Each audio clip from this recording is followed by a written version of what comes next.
Konnichiwa minasang, o genki desu ka? Welcome sa akong intermediate course niining akong channel. Hinapon tabay. Niining lisona, atong estudyohan ang ikatulok ka conditional conjugation sa hinapon, ang ba conjugation. Hajimemashou ka?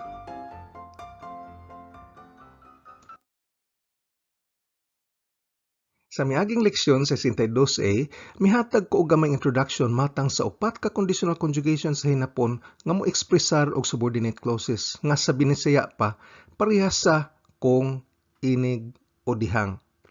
Sama sa kung ingong tag inig graduate nako, mangita kog maayong trabaho o kung lisod ang leksyon mas maayo pag magtuon ka. Kining lisona bahin sa ba conjugation. Gamayng pahinumdom sama sa tanang subordinate clauses nga ato nang nakatunan kung ang subject sa subordinate ug main clauses lain-lain, ang subject sa subordinate o ba clause mokuha sa subject particle ga ug ang subject sa main clause kasagaran mokuha sa topic particle wa. Ang tense sa tibok sentence magdepende sa tense sa verb nga anaa sa main clause ug dili sa verb sa ba clause. Ang ba conjugation gitawag og tinuod nga conditional tungod kay ang kondisyon nga naa sa ba clause kinahanglan matuman una para matuman pod ang resulta nga naa sa main clause. Ang ba pwede gamiton halos sa tanang sitwasyon sama sa tara conjugation. Ug ang impormasyon nga naa sa ba clause nagagikan sa nagsulti.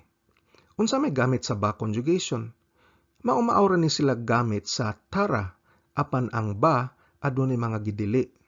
Gamiton ang ba paghatag og opinyon, pag-ekspresar og intensyon, hangyo, mandar, sugyot o tambag ug paghimo og mga counterfactual sentences nga sukwahi sa tinuod nga nahitabo. Apan ang wa sa tara nga anaa sa ba kay ang pag-ekspresar og pagbasol. Unya, lain pag yung wa sa tara nga anaa sa ba kay ang pagdili nga kung ang sentence usa ka hangyo, mandar, sugyot, tambag ug mga sama niini kinahanglan ang verb sa ba clause dili usa ka action verb.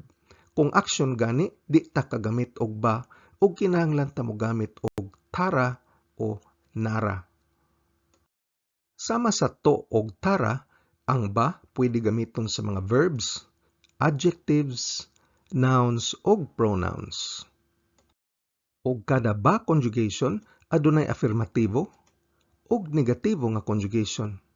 Sa di pa nato tan-awon atong mga ehemplo nga sentence, tukyon ta una unsaon paghimo sa ba conjugation. Sa upat ka conditional conjugation, ang ba mao'y pinakalisod himuon. Kinahanglan na doon na kay maayong background sa basic verb conjugation. Kung duha-duha ka sa mga abilidad, pwede na nimo reviewon ang leksyon 25 hasta 30. Sa diling pagkasulti, kung ang verb usa ka root dropping o category 1 verb, taktakon ang ru sa dictionary form, unya ikabit ang reba. Pangalitan ang taberu mukaon. Mahimong tabe, kabitan og reba, unya tabe reba. Kung category 2 gani, ang katapusang hiragana sa dictionary form, usbon ngadto sa e-series, unya kabitan og ba. Adunay siyam ka klase nga ending, ug akong ipakita diri pinaagi sa ehemplo. Pangalitan ang kaku musuwat mahimong kakeba. Ang uyogo mulangoy mahimong oyogeba. Hanas musulti mahimong hanaseba. Ang yobo mutawag mahimong yobeba. Ang yomo mubasa mahimong yomeba. Ang shino mamatay mahimong shineba. Ang tskuru muhimo mahimong tskureba. Ang matsu muhuwat mahimong mateba. Ug ang aw magkita mahimong aeba. Ang 5 ka irregular verbs maingon ini. Ang suru mubuhat mahimong sureba. Ang kuru muari mahimong kureba. Ang iku muadto mahimong ikeba. Ang aru mueksistir para sa mga butang mahimong areba. O ang verb to be da mahimong de areba. Pagpormas negatibo, usara ka balaod para sa tanan, verbs, adjectives, pronouns ug nouns. Arita magsugod sa ilang nay form. Ang nay mausab ngadto sa nakireba. Pasabot sa nakireba kay kung di ka mubuhat. Aniya ta ehemplo para sa i-adjective, pangalitan ang atsuy o init. Taktakon ang katapusan nga i, unya ikabit ang kereba aron moporma og atsukereba kung init o dihang init. Ang negatibo kay magagikan sa nai form, atsui mahimong atsuku nai. Unya ang nai mahimong nakereba aron pagporma og atsuku nakereba nga pasabot kung dili init. Pwede nimo ma-review ang basic i-adjective conjugation sa leksyon 15. Sama sa atong gisulti sa mga miaging leksyon, ang na-adjectives kay grammatically mga nouns ni sila. Busa atong itipon sa mga pronouns o nouns. Para sa mga nouns, ang verb nga atong gamiton kay ang da, nga mahimong de areba sa affirmativo conditional o dewa nakereba o ja nakereba para sa negativo conditional. Atong ehemplo sa na-adjective kay shizuka na, nga pasabot hilom. Taktakon ang na og ilisdan sa de areba, shizuka de areba, nga pasabot kung hilom. Ug ang negatibo kay shizuka dewa nakereba o shizuka ja nakereba, nga pasabot kung dili hilom. Pwede nimo reviewhan ang basic na adjective conjugation sa leksyon 16. Ehemplo nato sa pronoun kay watashi o ako. Watashi de areba kung ako. Ang negatibo kay watashi dewa nakereba o watashi ja nakereba nga pasabot kung dili ako. Sa noun atong ehemplo kay hon o libro. Affirmativo, hon de areba kung libro. Negatibo conditional, hon dewa nakereba o hon ja nakereba kung dili libro. Ang primero natong ehemplo nga sentence kay ehemplo sa opinion. Ang sentence, kung moadto ka sa Tokyo paagis bullet train, mokabat og mga usa ka oras. Sa hinapon, Tokyo wa Shinkansen de ikeba 1 jikan gurai kakarimasu. Tokyo wa Shinkansen de ikeba 1 jikan gurai kakarimasu. Sunod nga ehemplo kay intensyon. Kung adunay oras, mutan-aw kog sine. Jikan ga areba, eiga o mimasu. Jikan ga areba, eiga o mimasu. Laing ehemplo sa intensyon. Kung imong limpyuhan imong kwarto, tagaan ti kag duaan. Sa hinapon, kimi no heya o souji sureba omochi o yarimasu. Kimi no heya o souji sureba omochi o yarimasu. Sunod nga ehemplo kay hangyo. Kung barato, palihog palita. Hinumdumi nga sa back conjugation kung ang sentence usa ka hangyo, mandar o sugyot, ang verb sa subordinate clause di pwede nga usa ka action. Ang barato usa ka adjective, so pwede kini. Sa hinapon, yasukereba katte kudasai. Yasukereba katte kudasai. Sunod nga ehemplo kay pagmandar. Kung gusto ka mo tilaw, tilawi. Sa hinapon, tabete mitakereba, tabete minasai. Tabete mitakereba, tabete minasai. Karon di ba ang mukaon usa ka active action? Og di ba nimo sukuha is balaod sa paghimo sa back conjugation? O sakto, active action ang mukaon, pero sa hinapon ang gusto mo suway og kaon o tabete mitay, grammatically usa ni ka adjective. Busa ang iyang conditional ang tabete mitakereba kung gusto ka mo suway og kaon, pwede ra gamiton og di mo sukuha is balaod. Pwede nimo ma-review ang tie conjugation o gusto mo buhat sa leksyon 47 ug ang temiro conjugation o musuway og buhat sa leksyon 49. Niining ehemplo aduna tay sentence nga usa ka hangyo ug ang verb sa back clause usa ka active verb. Unsaon man ni nato pagkurihi? Ang sentence, kung si Keiko mohimo og sushi, palihog andama ang wasabi. Gamit ang back conjugation sa hinapon, Keiko ga sushi o tsukureba, wasabi o junbi shite kudasai. Ang verb nga mohimo usa ka active verb, busa bawal ang paggamit sa back conjugation. Pwede nato ni ilisdan og tara conjugation para ma-okay og moingon tag Keiko ga sushi o tsukuttara, wasabi o junbi shite kudasai. Keiko ga sushi o tsukuttara, wasabi o junbi shite kudasai. Ang ba conjugation adunay gamit kaayo nga set phrase nga pwede gamiton pagpangayo ug paghatag og tambag. Unsa may akong buhaton? Do surebai desu ka? Do surebai desu ka? Laing pagkasulti, unsa man nga kung buhaton, maayo. Nahinumnong ka nga adunay maumao nga set phrase sa tara, ang do tarai desu ka? Ang nakalahi kay ang do surebai desu ka mas matinahuron paminawon. Do surebai desu ka? Unsa may akong buhaton? Mas maayo pag mag-exercise ka. Undo surebai desu. Undo surebai desu. Mas maayo kung makauli kog sayo. Hayaku kairereba ii desu. Hayaku kairereba ii desu. Ang kairereba gikan sa kaireru nga pasabot makauli. Mao kini shortcut ability conjugation sa kairu o mauli. Pwede nimo reviewon ang conjugation pag-ekspresar og abilidad sa leksyon 57. Og sa ba conjugation lamang, aduna tay pag-ekspresar og pagbasol sa iyon ra ni himuon. Pangalitan kini nga sentence. Hayaku kureba ii desu.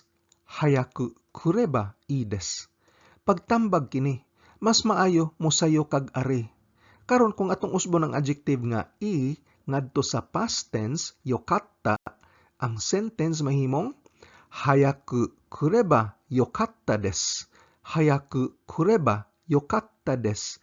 Ug ang meaning mausab, mahimo na ning mas maayo pag miari kog sayo usa na kapagbasol.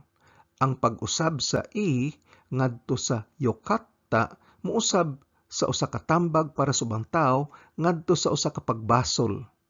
Ang ba yokatta mo'y atong set conjugation sa pag-ekspresar og pagbasol gamit ang ba conjugation.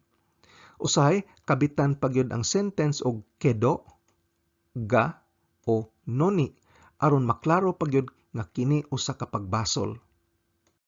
Katapusang gamit sa ba kay paghimo og mga counterfactual statements. Mga sentences kini nga mohulagway og maunsa ka kung lain ang nahitabo. Pangalitan ang sentence, kung mitumar lang dayon si Jiro og tambal adtong panahona, siguro dali ra unta siyang naayo. Sa hinapon, Jiro-kun wa ano toki sugu ni kusuri o nomeba hayaku naotta deshou.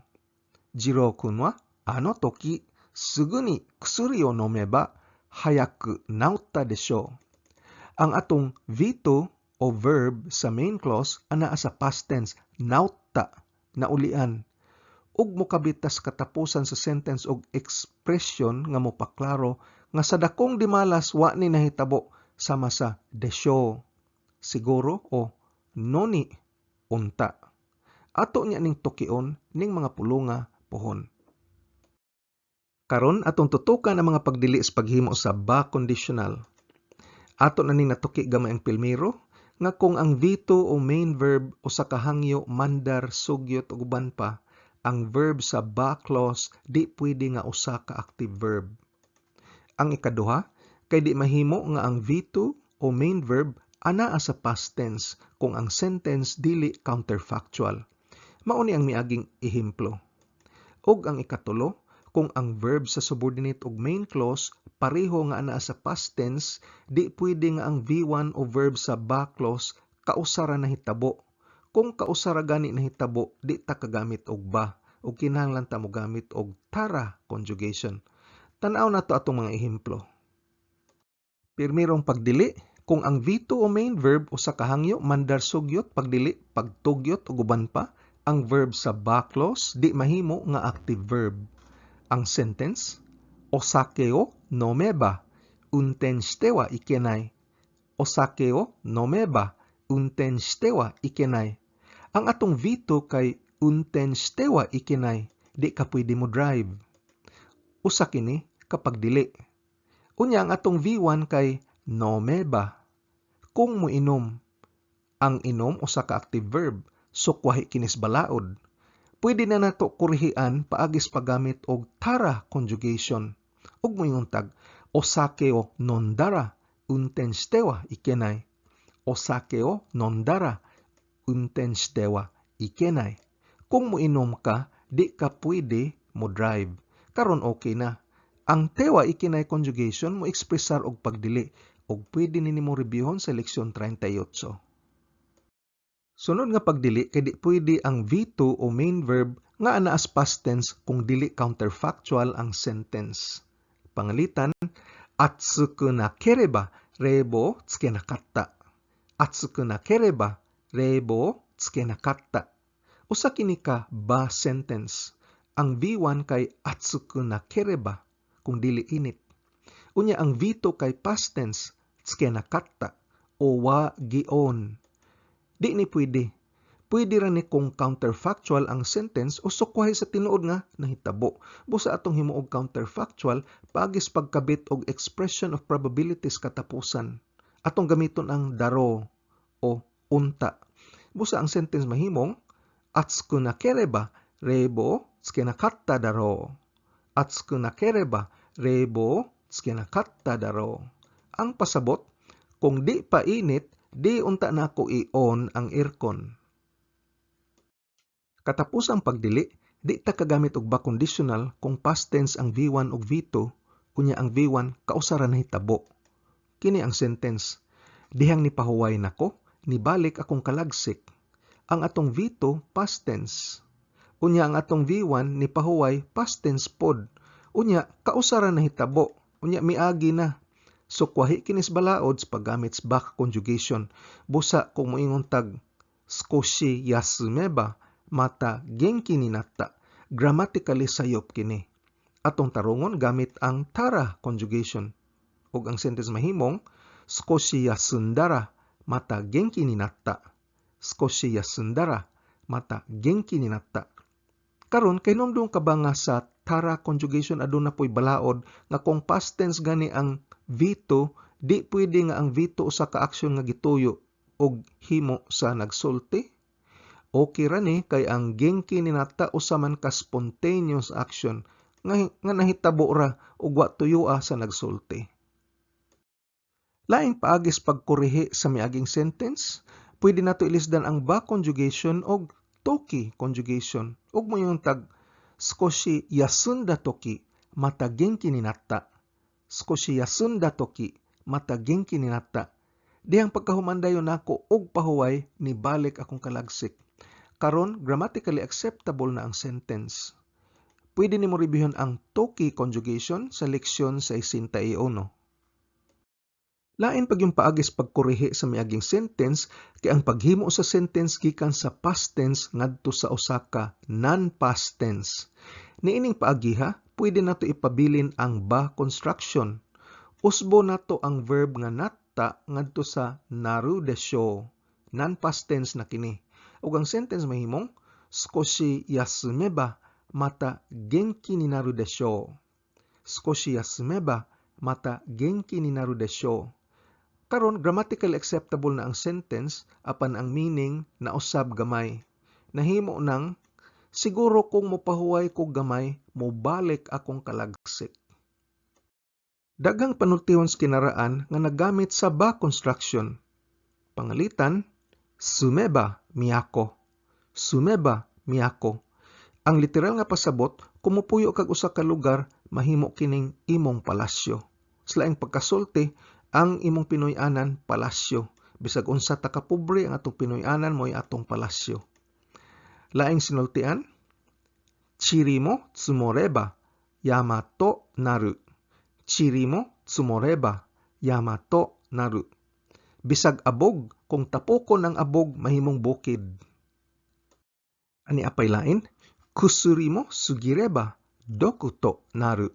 Kusuri mo sugireba doku to naru.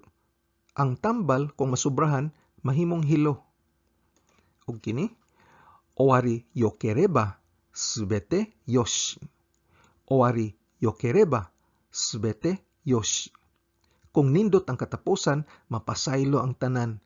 Bali, ang kalisod o kangilad sa sinugdanan, makalimtan kung nindot lang ang pagkahuman.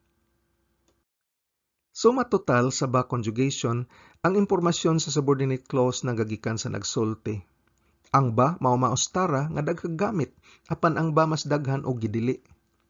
Ang ba pwede gamiton pag-ekspresar og opinyon, intensyon, hangyo, mandar, sugyot, tambag, pagdili, pagtugot ug uban pa. Pwede pod ang ba mohimo og mga counterfactual sentences nga sukwahi sa kamatuoran. Ang dakong pagdili sa ba kay kung ang sentence usa ka hangyo, mandar, sugyot uban pa, kinahanglan ang V1 o verb sa ba clause di pwede nga usa ka action. Unya ang ba pwede pod gamiton pag-ekspresar og pagbasol nga di nato mahimo sa tara. Ug diri natapos ang atong leksyon bahin sa ba conjugation. Magkita ta sa sunod nga leksyon bahin sa nara conjugation. Otskare sama desta. Kung arisgado ka gyud makat-on og hinapon, importante ang pagpractice adlaw-adlaw og paggahin og panahon. Kung nagsakay ra tas jeepney, nagwas traffic, patubang sa trabaho, naglingkod ra sakyanan o ka break time nimo, balik-balikin igtanaw og paminaw ang akong mga training videos nga giplano para lig-on ang imong pundasyon sa hinapon. Ayaw og kalimti pag-like, share ug subscribe. Nihongo no benkyo ni Gambarimasyo. Otskare sama desta.